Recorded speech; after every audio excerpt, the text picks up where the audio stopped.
ಎಲ್ಲರಿಗೂ ನಮಸ್ಕಾರ. Welcome back to my channel. ನೀವು ನೋಡ್ತಾ ಇದ್ದೀರಾ ಡಿಚಿ ಕಿಚನ್ ಯೂಟ್ಯೂಬ್ ಚಾನಲ್. ನೀವೆಲ್ಲರೂ ಈಗಾಗಲೇ ತಮ್ಮನೆಲ್ಲ ನೋಡಿರ್ತೀರಾ ಏನು ವಿಡಿಯೋ ಅಂತ ಅಂದ್ಬಿಟ್ಟು. ಹೌದು, ರೈಸ್ ವಾಟರ್ನಿಂದ ಕೂದಲು ಬೆಳೆಯುತ್ತಾ, ಹೇಗೆ ಬಳಸಬೇಕು ಅದನ್ನು ಅನ್ನೋದ್ರ ಬಗ್ಗೆ ಈ ವಿಡಿಯೋದಲ್ಲಿ ನಾನು ಪೂರ್ತಿ ಇನ್ಫಾರ್ಮೇಷನ್ ಕೊಡ್ತೀನಿ. ಈ ವಿಡಿಯೋನ ಎಲ್ಲೂ ಕೂಡ ಸ್ಕಿಪ್ ಮಾಡದೆ ಪೂರ್ತಿಯಾಗಿ ನೋಡಿ. ಇನ್ ಕೇಸ್ ಏನಾದರೂ ಇಷ್ಟ ಆಗಿದ್ರೆ ಪ್ಲೀಸ್ ಒಂದು ಲೈಕ್ ಮಾಡಿ, ಶೇರ್ ಮಾಡಿ. ಹಾಗೆ ಹೊಸದಾಗಿ ನನ್ನ ಚಾನಲ್ನ ನೋಡ್ತಾ ಇದ್ದರೆ ಪ್ಲೀಸ್ ಸಬ್ಸ್ಕ್ರೈಬ್ ಮಾಡ್ಕೊಂಡು ನೋಡಿ. ಪಕ್ಕದಲ್ಲಿರೋ ಬೆಲ್ ಐಕಾನ್ನ ಕ್ಲಿಕ್ ಮಾಡಿ. ಬನ್ನಿ ಇವಾಗ ವಿಡಿಯೋ ಶುರು ಮಾಡೋಣ. ಈ ರೈಸ್ ವಾಟರ್ ಅಥವಾ ಅಕ್ಕಿ ನೀರು ಅಂತ ಏನು ಹೇಳ್ತೀವಿ, ಅಂದರೆ ಅಕ್ಕಿನ ತೊಳೆದ್ಬಿಟ್ಟು ಅದರಲ್ಲಿ ನೀರು ಬರುತ್ತಲ್ಲ, ಅದನ್ನು ಚೆಲ್ಲೋ ಬದಲು ಕೂದಲಿಗೆ ನೀವು ಉಪಯೋಗಿಸೋದ್ರಿಂದ ಕೂದಲು ತುಂಬ ಸ್ಟ್ರೆಂತ್ ಆಗಿ ಮತ್ತು ಶೈನಿಂಗ್ ಆಗಿ ತುಂಬ ಚೆನ್ನಾಗಿ ಬೆಳೆಯೋದಕ್ಕೆ ಸಹಾಯ ಮಾಡುತ್ತೆ.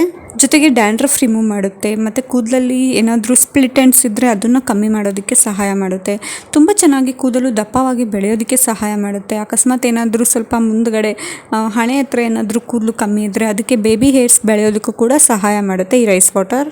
ಈ ರೈಸ್ ವಾಟರಿಂದ ಕೂದಲಿಗೆ ಕಂಡೀಷ್ನರ್ ಆಗಿ ವರ್ಕ್ ಮಾಡುತ್ತೆ. ನಾವು ಹೊರಗಡೆ ಹೋಗಿ ಪ್ರಾಡಕ್ಟ್ಗಳು ಯೂಸ್ ಮಾಡೋಕ್ಕಿಂತ ಮನೆಯಲ್ಲೇ ಇರುವ ಈ ರೀತಿಯಾದ ಸಾಮಾನು ಅಥವಾ ಈ ರೀತಿಯಾದ ಇಂಗ್ರೀಡಿಯೆಂಟ್ಸ್ನ ಬಳಸ್ಕೊಂಡು ನಾವು ಹೇರ್ ವಾಶ್ನ, ಹೇರ್ ಗ್ರೋತ್ನ ಮಾಡ್ಕೊಬೋದು. ಮತ್ತು ಇದು ರೈಸ್ ವಾಟರ್ ತುಂಬ ಚೆನ್ನಾಗಿ ಕಂಡೀಷ್ನರ್ ಆಗಿ ವರ್ಕ್ ಮಾಡುತ್ತೆ.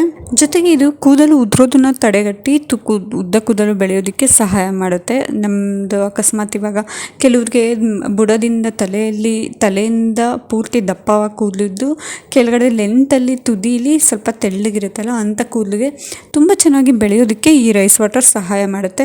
ಬೇರೆ ಬೇರೆ ಪ್ರಾಡಕ್ಟ್ಗಳನ್ನ ಯೂಸ್ ಮಾಡಿ ಅಥವಾ ಬೇರೆ ಬೇರೆ ಆಯಿಲ್ಗಳು, ಬೇರೆ ಬೇರೆ ಕಂಡೀಷ್ನರ್ಗಳನ್ನ ಯೂಸ್ ಮಾಡಿ ಕೂದಲು ನಮಗೆ ಇರೋ ಕೂದಲನ್ನು ಉದುರಿಸ್ಕೊಳ್ಳೋಕ್ಕಿಂತ ಈ ರೀತಿ ಮನೆಯಲ್ಲೇ ಇರುವುದನ್ನು ಬಳಸ್ಕೊಂಡು ನೀಟಾಗಿ ಕೂದಲನ್ನು ಹೇರ್ ಕೇರ್ ಮಾಡ್ಕೊಬೋದು ನಾವು. ಇನ್ನು ಇದನ್ನು ಯಾವ ರೀತಿ ಬಳಸೋದು ಅಥವಾ ಹೇಗೆ ಬಳಸೋದು, ವಾರಕ್ಕೆ ಎಷ್ಟು ದಿನ ಬಳಸಬೇಕು, ಎಷ್ಟು ದಿನಗಳ ಕಾಲ ಬಳಸಿದ್ರೆ ಕೂದಲು ಬೆಳೆಯೋದಕ್ಕೆ ಸಹಾಯ ಮಾಡುತ್ತೆ ಅನ್ನೋದ್ರ ಬಗ್ಗೆ ನೋಡೋದಾದರೆ, ಸಾಮಾನ್ಯವಾಗಿ ಎಲ್ಲರ ಮನೆಯಲ್ಲೂ ಅನ್ನ ಮಾಡ್ತಾರೆ. ಅಕ್ಕಿ ತೊಳೆದ ನೀರನ್ನು ನಾವು ಚೆಲ್ಲೋದಕ್ಕಿಂತ ಒಂದು ಪಾತ್ರೆಯಲ್ಲಿ ಸ್ಟೋರ್ ಮಾಡಬೇಕು. ಇವಾಗ ಮೊದಲನೇ ಸತಿ ಅಕ್ಕಿ ತೊಳಿತೀರಲ್ಲ, ಆಲ್ಮೋಸ್ಟ್ ಎಲ್ಲರ ಮನೇಲೂ ಒಂದು 2ರಿಂದ 3 ಸತಿನಾದರೂ ಅಕ್ಕಿ ತೊಳೆದ್ಬಿಟ್ಟು ಅದಾದಮೇಲೆ ಅನ್ನ ಮಾಡೋದಕ್ಕೆ ಇಡ್ತೀವಿ.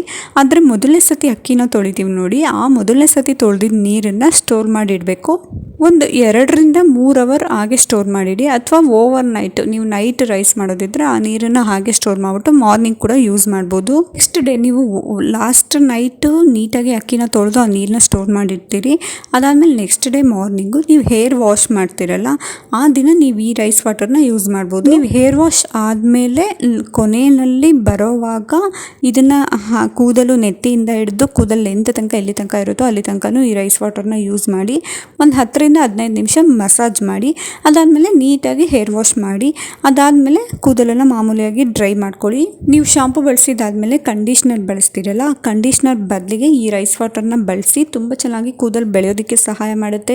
ಜೊತೆಗೆ ಶೈನಿ ಆಗುತ್ತೆ, ಒಂಥರ ಫುಲ್ಲು ಸಾಫ್ಟ್ ಆ್ಯಂಡ್ ಸಿಲ್ಕಿ ಯಾವ ರೀತಿ ಬೇಕೋ ಆ ರೀತಿ ಕೂದಲು ಬೆಳೆಯೋದಕ್ಕೆ ಸಹಾಯ ಮಾಡುತ್ತೆ. ಈ ರೀತಿ ರೈಸ್ ವಾಟರ್ನಿಂದ ನೀವು ಹೇರ್ ವಾಶ್ನ ವಾರಕ್ಕೆ 3 ದಿನನಾದರೂ ಮಾಡಿ, ಅಟ್ಲೀಸ್ಟ್ 2 ದಿನನಾದರೂ ವಾರಕ್ಕೆ 2 ಸತಿನಾದರೂ ಈ ರೀತಿ ರೈಸ್ ವಾಟರ್ನ ಬಳಸಿ. ಆಲ್ಮೋಸ್ಟ್ ನೀವು 1 ಮಂತ್ ಈ ರೀತಿಯಾಗಿ ಫಾಲೋ ಮಾಡ್ತಾ ಬಂದರೆ ನಿಮಗೆ ಡಿಫ್ರೆನ್ಸ್ ಗೊತ್ತಾಗುತ್ತೆ. ಕಂಡೀಷ್ನರ್ ಬಳಸೋ ಬದಲು ಈ ರೀತಿ ರೈಸ್ ವಾಟರ್ನ ಬಳಸಿ ಹೇರ್ ಕೇರ್ನ ಮಾಡ್ಕೊಬೋದು. ಇನ್ನು 2ನೇ ಥರ ನೋಡೋದಾದರೆ, ನೀವು ರೈಸ್ ವಾಟರ್ನ ಇಟ್ಕೊಂಡಿರ್ತೀರಲ್ಲ, ಸ್ಟೋರ್ ಮಾಡಿ ಅದನ್ನು ನೀವು ಓವರ್ ನೈಟ್ ಸ್ಟೋರ್ ಮಾಡಿ ನೆಕ್ಸ್ಟ್ ಡೇ ಮಾರ್ನಿಂಗ್ ನೋಡಿದಾಗ ಕೆಳಗಡೆ ಸ್ವಲ್ಪ ಗಟ್ಟಿಯಾಗಿ ಇರುತ್ತೆ, ಮೇಲ್ಗಡೆ ಎಲ್ಲ ಸ್ವಲ್ಪ ತೆಳ್ಳಗಿರುತ್ತೆ ಆ ನೀರು. ಆ ತೆಳ್ಳಗಿರೋ ನೀರನ್ನು ಇನ್ನೊಂದು ಪಾತ್ರೆಗೆ ಶಿಫ್ಟ್ ಮಾಡಿಕೊಂಡು ಗಟ್ಟಿ ಇರುತ್ತಲ್ಲ, ಆ ಗಟ್ಟಿ ನೀರನ್ನು ನೀಟಾಗಿ ಹೇರ್ಗೆ ಅಪ್ಲೈ ಮಾಡಿ ಮಸಾಜ್ ಮಾಡಿ. ಒಂದು 10 to 15 ಮಿನಿಟ್ ಅದನ್ನು ಅಪ್ಲೈ ಮಾಡಿ ಮಸಾಜ್ ಮಾಡಿ ಅದಾದಮೇಲೆ ಒಂದು 30 ಮಿನಿಟ್ಸ್ ಹಾಗೆ ಬಿಟ್ಟು ಅದಾದಮೇಲೆ ನೀವು ಹೇರ್ ವಾಶ್ ಮಾಡಿ. ಈ ರೀತಿ ಫಾಲೋ ಮಾಡಿದ್ರೆ ನಿಮಗೆ ಇದು ಹೇರ್ ಪ್ಯಾಕ್ ಥರ ಯೂಸ್ ಆಗುತ್ತೆ. ತುಂಬ ಚೆನ್ನಾಗಿ ಕೂದಲು ದಪ್ಪ ಆಗೋದಕ್ಕೆ ಸಹಾಯ ಮಾಡುತ್ತೆ, ಹಾಗೆ ಕಪ್ಪಾಗೋದಕ್ಕೆ ಸಹಾಯ ಮಾಡುತ್ತೆ. ಆಲ್ಮೋಸ್ಟ್ ನೀವು 1ರಿಂದ 2 ದಿನ ಬಳಸೋಕ್ಕಿಂತ ಕನ್ಸಿಸ್ಟೆನ್ಸಿಯಾಗಿ 1 ಮಂತ್ ಆದರೂ ಫಾಲೋ ಮಾಡಿ. 1 ಮಂತ್ ಫಾಲೋ ಮಾಡಿದ್ರೆ ನೀವು ಡಿಫ್ರೆನ್ಸ್ ನೀವೇ ನೋಡ್ತೀರಾ. ಅಕಸ್ಮಾತ್ ನಿಮ್ಗೆ ಅಡ್ಜಸ್ಟ್ ಆಗಲಿಲ್ಲ ಅಂದರೆ ಸ್ಕಿಪ್ ಮಾಡ್ಬೋದು. ಆಲ್ಮೋಸ್ಟ್ 95% ಈ ರೀತಿ ಮಾಡೋದ್ರಿಂದ ವರ್ಕ್ ಆಗುತ್ತೆ. ಇನ್ನು ಇದ್ರ ಜೊತೆಗೆ ಈ ರೈಸ್ ವಾಟರ್ನಿಂದ ಹೇರ್ ಪ್ಯಾಕ್ ಥರನೂ ನೀವು ಯೂಸ್ ಮಾಡ್ಬೋದು. ಸ್ವಲ್ಪ ರೈಸ್ ವಾಟರ್, 1-2 ಟೇಬಲ್ ಸ್ಪೂನ್ ಆಗೋಷ್ಟು ರೈಸ್ ವಾಟರ್ನ ತಗೊಳ್ಳಿ. ಅದಕ್ಕೆ 1-2 ಟೇಬಲ್ ಸ್ಪೂನ್ ಆಗೋಷ್ಟು ಅಕ್ಸೆ ಬೀಜದ ಜೆಲ್, ಫ್ಲೆಕ್ಸೀಡ್ ಜೆಲ್ ಬರುತ್ತಲ್ಲ, ಅದನ್ನು ಯೂಸ್ ಮಾಡಿ. ಇದರ ಜೊತೆಗೆ ಒಂದು ಮೀಡಿಯಂ ಸೈಜ್ ಈರುಳ್ಳಿ ಅಥವಾ ಈರುಳ್ಳಿ ರಸ, 2 ಟೇಬಲ್ ಸ್ಪೂನ್ ಆಗೋಷ್ಟು ರೈಸ್ ವಾಟರು, 2 ಟೇಬಲ್ ಸ್ಪೂನ್ ಆಗೋಷ್ಟು ಅಕ್ಸೆ ಬೀಜದ ಜೆಲ್ಲು, ಫ್ಲೆಕ್ಸೀಡ್ ಜೆಲ್ಲು, 2 ಟೇಬಲ್ ಸ್ಪೂನ್ ಆಗೋಷ್ಟು ಆನಿಯನ್ ಜ್ಯೂಸು, ಅದಕ್ಕೆ 1 ಟೇಬಲ್ ಸ್ಪೂನ್ ಆಗೋಷ್ಟು ಮೊಸರು, 1 ಟೇಬಲ್ ಸ್ಪೂನ್ ಆಗೋಷ್ಟು ಆಲೋವೆರಾ ಜೆಲ್ಲು. ಇದಿಷ್ಟನ್ನು ಚೆನ್ನಾಗಿ ಮಿಕ್ಸ್ ಮಾಡಿಬಿಟ್ಟು ನೀವು ಹೇರ್ ಪ್ಯಾಕ್ ಥರ ಮಾಡ್ಕೊಳ್ಳಿ. ಇದರಿಂದ ನೀವು ಹೇರ್ಗೆ ಅಪ್ಲೈ ಮಾಡಿ ಒಂದು 10 ಮಿನಿಟ್ಸ್ ಮಸಾಜ್ ಮಾಡಿ, ಅದಾದಮೇಲೆ ಒಂದು 30 ಮಿನಿಟ್ಸ್ ಆದಮೇಲೆ ಹೇರ್ ವಾಶ್ ಮಾಡಿ. ಈ ರೀತಿ ವಾರಕ್ಕೆ ಒಂದಿನ ಈ ರೀತಿಯಾಗಿ ಹೇರ್ ಪ್ಯಾಕ್ ಬಳಸೋದ್ರಿಂದ ನಿಮ್ಮ ಕೂದಲಲ್ಲಿರೋ ಡ್ಯಾಂಡ್ರಫ್ ಕಮ್ಮಿ ಆಗ್ತಾ ಬರುತ್ತೆ. ತುಂಬಾ ಡ್ಯಾಂಡ್ರಫ್ ಇದೆ, ಯಾವ ಪ್ರಾಡಕ್ಟ್ ಯೂಸ್ ಮಾಡಿದ್ರೂ ಕಮ್ಮಿ ಆಗ್ತಾಯಿಲ್ಲ ಅಂತ ಅನ್ನೋರಿಗೆ ಈ ರೀತಿ ಹೇರ್ ಪ್ಯಾಕ್ನ ಯೂಸ್ ಮಾಡಿ. ವಾರಕ್ಕೆ ಒಂದಿನ ಯೂಸ್ ಮಾಡಿ, ಒಂದು ತಿಂಗಳಲ್ಲಿ ನಿಮಗೆ ಕನ್ಸಿಸ್ಟೆನ್ಸಿಯಾಗಿ ಫಾಲೋ ಮಾಡ್ತಾ ಬಂದರೆ 1 ತಿಂಗಳಲ್ಲೇ ನಿಮಗೆ ಡಿಫ್ರೆನ್ಸ್ ಗೊತ್ತಾಗುತ್ತೆ. ಇನ್ನು ಕೂದಲು ದಪ್ಪ ಆಗೋದಕ್ಕೆ ತುಂಬಾ ತೆಳ್ಳಗಿದೆ, ಯಾವುದೇ ಆಯಿಲ್ ಯೂಸ್ ಮಾಡಿದ್ರೂ ತುಂಬಾ ತೆಳ್ಳಗೆ ಕಾಣುತ್ತೆ, ಬ್ರೈಡ್ ಮಾಡಿದ್ರಂತೂ ತುಂಬ ತೆಳ್ಳಗೆ ಕಾಣುತ್ತೆ ಅನ್ನೋರಿಗೆ ಈ ಹೇರ್ ಪ್ಯಾಕ್ನ ಬಳಸ್ಬೋದು. 1 ಟೇಬಲ್ ಸ್ಪೂನ್ ಆಗೋಷ್ಟು ಮೆಂತ್ಯ ಕಾಳು, 1 ಟೇಬಲ್ ಸ್ಪೂನ್ ಆಗೋಷ್ಟು ಅಗಸೆ ಬೀಜನ ಓವರ್ ನೈಟೇ ನೆನೆಸಿಡಿ. ಆ ನೆನೆಸಿಟ್ಟಂಥ ಅಗಸೆ ಬೀಜ ಮತ್ತು ಮೆಂತ್ಯ ಕಾಳಿಗೆ ಒಂದು 3 ಟೇಬಲ್ ಸ್ಪೂನ್ ಆಗೋಷ್ಟು, ಅಂದರೆ ಕನ್ಸಿಸ್ಟೆನ್ಸಿ ನಿಮಗೆ ಯಾವ ಕ್ವಾಂಟಿಟಿ ನೋಡಿಕೊಂಡು 1-2-3 ಟೇಬಲ್ ಸ್ಪೂನ್ ಆಗೋಷ್ಟು ರೈಸ್ ವಾಟರ್ನ ಮಿಕ್ಸ್ ಮಾಡಿಬಿಟ್ಟು ನೀಟಾಗಿ ಪೇಸ್ಟ್ ಮಾಡಿ. ಇದನ್ನು ನೀವು ಹೇರ್ ಪ್ಯಾಕ್ ಥರ ಹೇರ್ಗೆ ಅಪ್ಲೈ ಮಾಡಿ ಒಂದು 30 ಮಿನಿಟ್ಸ್ ಆದಮೇಲೆ ಮಾಮೂಲಿ ಆ್ಯಸ್ ಯೂಶುವಲ್ ಹೇರ್ ವಾಶ್ ಮಾಡಿ. ಅದಾದಮೇಲೆ ನೀಟಾಗಿ ಡ್ರೈ ಮಾಡ್ಕೊಳ್ಳಿ. ಯಾವುದೇ ಡ್ರೈಯರ್ ಅಥವಾ ಏನಾದರೂ ಅಂದರೆ ನ್ಯಾಚುರಲ್ ಆಗಿ ಡ್ರೈ ಮಾಡಿದ್ರೇ ಬೆಟರು ಡ್ರೈಯರ್ ಯೂಸ್ ಮಾಡೋಕ್ಕಿಂತ. ಇದರಿಂದ ನಿಮ್ಮ ಕೂದಲು ಸ್ವಲ್ಪ ದಪ್ಪ ಆಗೋದಕ್ಕೆ ಸಹಾಯ ಮಾಡುತ್ತೆ. ಇನ್ನು ಕೂದಲು ತುಂಬ ಕೆಲವ್ರಿಗೆ ತುಂಬಾ ಒಂಥರ ಕಂದು ಬಣ್ಣ ಇರುತ್ತೆ, ಒಂದು ಸ್ವಲ್ಪ ಬ್ರೌನಿಷ್ ಥರ ಇರುತ್ತೆ ಅಂಥವ್ರಿಗೆ ಕಪ್ಪಾಗಬೇಕು ಕೂದಲು, ತುಂಬ ಚೆನ್ನಾಗಿ ಕಪ್ಪಾಗಿದ್ದರೆ ಚೆನ್ನಾಗಿ ಕಾಣುತ್ತೆ ಅನ್ನೋರಿಗೆ ಈ ಹೇರ್ ಪ್ಯಾಕ್ನ ಬಳಸ್ಬೋದು. 1 ಟೇಬಲ್ ಸ್ಪೂನ್ ಆಗೋಷ್ಟು ರೈಸ್, ನೀವು ಯಾವ್ದು ಯೂಸ್ ಮಾಡ್ತಿರೋ ಅಕ್ಕಿ ಅದನ್ನು 1 ಟೇಬಲ್ ಸ್ಪೂನ್ ಆಗೋಷ್ಟು ಅಕ್ಕಿ, 1 ಟೇಬಲ್ ಸ್ಪೂನ್ ಆಗೋಷ್ಟು ಮೆಂತ್ಯ ಕಾಳನ್ನ ಓವರ್ ನೈಟೇ ನೆನೆಸಿಡಿ. ನೆಕ್ಸ್ಟ್ ಡೇ ಮಾರ್ನಿಂಗು ಅದಕ್ಕೆ 1 ಮೀಡಿಯಮ್ ಸೈಜ್ ಈರುಳ್ಳಿ ಮತ್ತು 1-2-3 ಕಡ್ಡಿ ಆಗೋಷ್ಟು ಕರ್ಬೇವಿನ ಸೊಪ್ಪಿನ ಎಲೆಗಳು, ಅದನ್ನು ಮಿಕ್ಸ್ ಮಾಡಿ ನೀಟಾಗಿ ಪೇಸ್ಟ್ ಮಾಡಿ. ಈ ಪೇಸ್ಟನ್ನ ನೀವು ವಾರಕ್ಕೆ ಒಂದಿನ ಹೇರ್ಗೆ ಅಪ್ಲೈ ಮಾಡಿ ಹೇರ್ ವಾಶ್ ಮಾಡಿ ನೀಟಾಗಿ ಒಂದು 30 ಮಿನಿಟ್ ಅಥವಾ 40 ಮಿನಿಟ್ ಬಿಟ್ಟು ಹೇರ್ ವಾಶ್ ಮಾಡಿ. ಇದರಿಂದ ನಿಮ್ಮ ಹೇರ್ ಗ್ರೋತ್ ಆಗೋದಕ್ಕೆ ಸಹಾಯ ಮಾಡುತ್ತೆ. ತುಂಬ ಚೆನ್ನಾಗಿ ಕೂದಲು ಬುಡದಿಂದ ಹಿಡಿದು ಉದ್ದ ಎಲ್ಲಿ ತನಕ ಇರುತ್ತೋ ಅಲ್ಲಿ ತನಕನೂ ದಪ್ಪ ಆಗೋದಕ್ಕೆ ಸಹಾಯ ಮಾಡುತ್ತೆ. ಇನ್ನು ನೆಕ್ಸ್ಟು ಹೇಳೋದಾದರೆ ಕೂದಲು ಸ್ಪ್ಲಿಟ್ ಎಂಡ್ಸ್ ಇರುತ್ತೆ, ಏನು ಮಾಡಿದ್ರೂ ಕಮ್ಮಿ ಆಗ್ತಾಯಿಲ್ಲ ಅಂತ ಅನ್ನೋರಿಗೆ ಒಂದು ಗ್ಲಾಸ್ ಆಗೋಷ್ಟು ಅಕ್ಕಿ ತೊಳೆದು ನೀರು ಇರುತ್ತಲ್ಲ ಆ ನೀರಿಗೆ 1 ಟೇಬಲ್ ಸ್ಪೂನ್ ಆಗೋಷ್ಟು ಮೆಂತ್ಯ ಕಾಳನ್ನ ಹಾಕಿ, 1 ಟೀ ಸ್ಪೂನ್ ಆಗೋಷ್ಟು ಅಗಸೆ ಬೀಜನ ಹಾಕಿ ಚೆನ್ನಾಗಿ ಬಾಯ್ಲ್ ಮಾಡಿ.